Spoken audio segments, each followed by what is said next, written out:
when you write a horror movie, there's so many different things that can come about. Like you're so excited to like do all these things and kind of put your own stamps on it. So I guess for Billy and Finn, what were the two things that really, or what were a couple of things that really you want to put into this, as something you've seen out there and you're like, this is good, this is not good, because there's so many flavors of horror. And there's also some things that we've kind of seen a billion times too. So.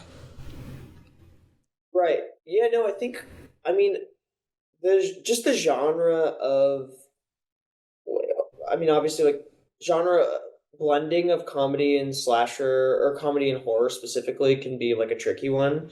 But for us, yeah, we hadn't seen like a movie like this in a long time, and so generally, I feel like we just wanted to kind of reintroduce the genre, kind of like once again. But specific, as far as specific stuff goes.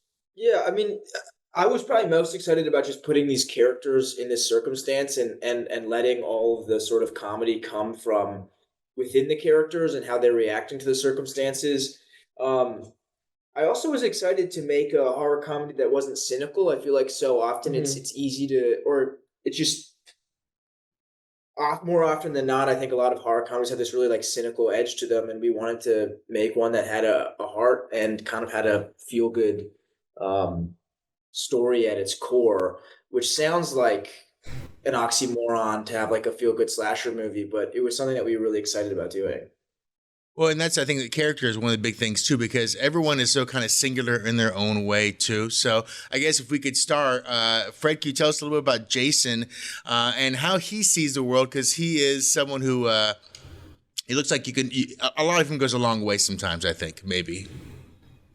I think Jason searches for the best in everyone in every situation, and I think his optimism and his sort of can do spirit are certainly tested in the movie, but something that Finn and Billy really fleshed out for every single character is that, like, when the horror movie starts to happen, when the slashing begins, people's personalities don't just like disappear or translate into some movie trope. They continue to be their eccentric selves. And they have to figure out how to be heroic in a way that is true to themselves, which is, by extension, very true for Jason.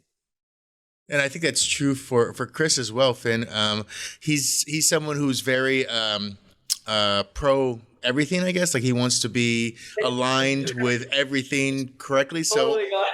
Totally got it. Yeah. yeah. So can you tell me about like I guess putting him in that world and what you wanted him to react to and how you wanted him to see the world?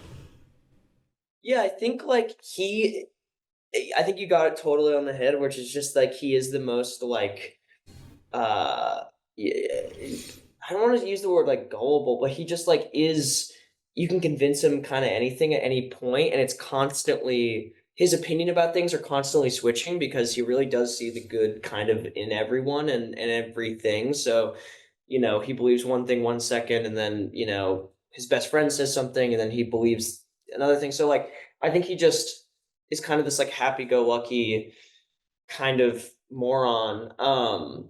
But also like like obviously like very sweet, and heart is in like the right place, and really just like at the end of the day just wants to please his friends and people, but at the same time kind of he's doing the opposite because he's missing what's right in front of him, which is like this innocent guy that is actually totally well-meaning and nice.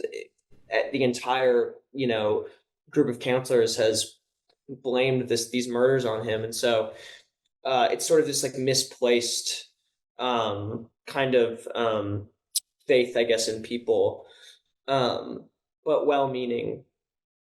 And then Billy, when it comes to Bobby, he's someone who's kind of living, I guess, in his own mind, his own past, his own, where he thinks he should be in life. But also, there's points where he's just like, bleeding is just so much effort. Like like it just feels like he's like, okay, and just kind of you see him moving along too. So, how did you want Bobby to be perceived as somebody who, kind of comes to this world, but also as someone who's like has got to fight up for murder, like a murderer is here too, Yeah, I've always been fascinated by the idea of the sort of reluctant hero, and there's sort of two versions of that in this movie. I think Bobby has that arc a little bit, but so does Jason. Or funny enough, Jason's almost the opposite, where like everyone else is reluctant that he's the hero, but he's Right. like pushing forward. But this idea that Bobby, I think he wishes that his initial instinct was just to like get stuff done and be really brave.